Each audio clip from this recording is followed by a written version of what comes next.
یہ زیادتیاں تو کمزور اور عام مسلمانوں کے ساتھ ہو رہی تھیں جو میں نے پچھلی ویڈیو میں آپ کے سامنے بیان کی ہیں، لیکن بڑے اور معزز لوگوں میں سے جب کوئی مسلمان ہوتا تو مشرکین کو بھی ہاتھ اٹھانے سے پہلے بار بار سوچنا پڑتا تھا۔ چنانچہ ایسے مسلمان سے اس کے ہم پلہ لوگ ہی حد درجہ احتیاط اور سوچ بچار کے بعد ٹکر کی جرت کرتے۔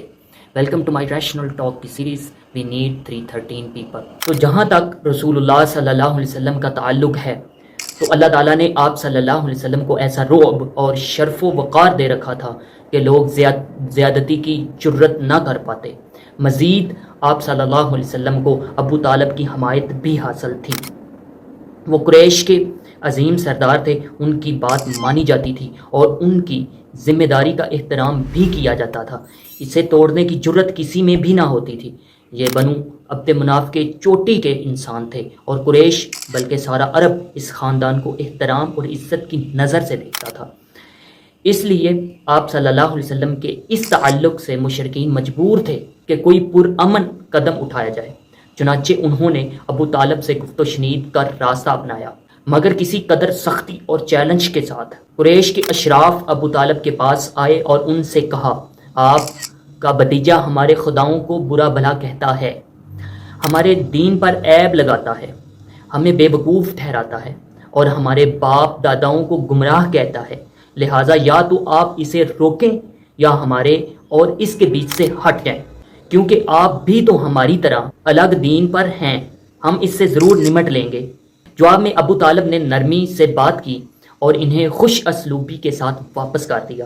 چنانچہ وہ واپس چلے گئے اور رسول اللہ صلی اللہ علیہ وسلم اللہ کے دین پر کھلم کھلا کاربند رہے اور اس کے دین کی تبلیغ کرتے رہے۔ مگر جب قریش نے دیکھا کہ نبی صلی اللہ علیہ وسلم اپنے کام اور اپنی تبلیغ میں لگے ہوئے ہیں تو وہ مزید صبر نہ کر سکے، تو انہوں نے آپس میں بڑی چیمگوئیاں اور شکوے کیے۔ پھر ابو طالب کے پاس حاضر ہو کر عرض کی، ابو طالب، آپ ہم میں سے عمر سیدھا ہیں اور شرف و منزلت میں ہم سے زیادہ ہیں۔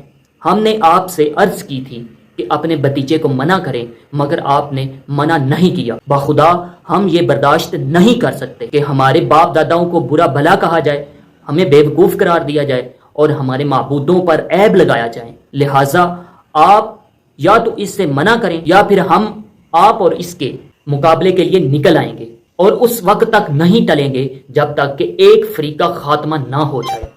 یہ کہہ کر وہ لوگ واپس چلے گئے۔ ابو طالب کو یہ دھمکی اور چیلنج بڑا بھاری محسوس ہوا۔ انہوں نے آپ صلی اللہ علیہ وسلم کو بلا کر ان کی بات سنائی اور کہا، اب مجھ پر اور اپنے آپ پر رحم کرو اور میری طاقت سے زیادہ مجھ پر بوجھ نہ ڈالو۔ جب رسول اللہ صلی اللہ علیہ وسلم نے ان کی یہ کمزوری دیکھی تو فرمایا، چچا جان، واللہ اگر یہ لوگ میرے دائیں ہاتھ پر سورج اور بائیں ہاتھ پر چاند لا کر رکھ دیں کہ میں اس کام کو چھوڑ دوں تب بھی نہیں چھوڑوں گا، یہاں تک کہ یا تو اللہ اس دین کو غالب کر دے یا میں اسی راستے میں ہلاک یعنی مارا جاؤں۔ اس کے بعد آپ صلی اللہ علیہ وسلم ذرا رنجیدہ ہوئے۔ یہ دیکھ کر ابو طالب کی محبت اور قوت ارادی پلٹ آئی۔ انہوں نے کہا، بھتیجے جاؤ، جو کہنا ہے کہو، واللہ میں تمہیں کبھی بھی کسی حالت میں بھی نہیں چھوڑوں گا۔ ادھر قریش نے یہ دیکھا کہ ان کی یہ دھمکی کسی کام کی نہیں رہی، کیونکہ رسول اللہ صلی اللہ علیہ وسلم اپنا کام کیے جا رہے ہیں اور ابو طالب ان کی مسلسل مدد کو ڈٹے ہوئے ہیں، جس کا مطلب یہ ہے کہ ان کو اپنے بھتیجے کی مدد کے مقابلے میں قریش اور ان کی عداوت سب کچھ منظور ہے۔ وہ لڑنے بھیڑنے کے لیے تیار ہیں۔ اس لیے قریش کو ذرا ملال ہوا اور وہ دیر تک مشورہ کرتے رہے۔ آخر کار انہیں ایک عجیب و غریب تجویز سوچی۔ قریش میں ایک شخص عمارہ بن ولید تھا، بڑا خوبصورت اور بانکا جوان تھا اور جوانوں کا سردار بھی تھا۔ یہ لوگ اسے ساتھ لے کر ابو طالب کے پاس آئے اور کہا، ابو طالب، اس نوجوان کو ہم سے لے لیجئے اور اسے اپنا لڑکا قرار دے دیجئے۔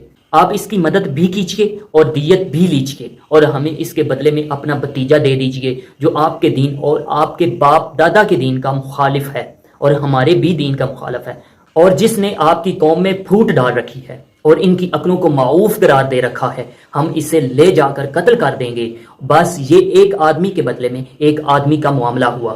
ابو طالب نے کہا، واللہ تم لوگ انتہائی برا سودا کر رہے ہو، مجھے تم اپنا بیٹا اس لیے دے رہے ہو کہ میں اسے کھلاؤں پلاؤں موٹا تازہ کروں، اور مجھ سے میرا بیٹا اس لیے مانگ رہے ہو کہ اس کو تم لوگ قتل کر دو؟ واللہ اللہ کی قسم یہ کبھی نہیں ہو سکتا۔ اب تک کے لیے اتنا ہی، اپنا اور اپنے اس چینل کا خیال رکھیے گا، والسلام۔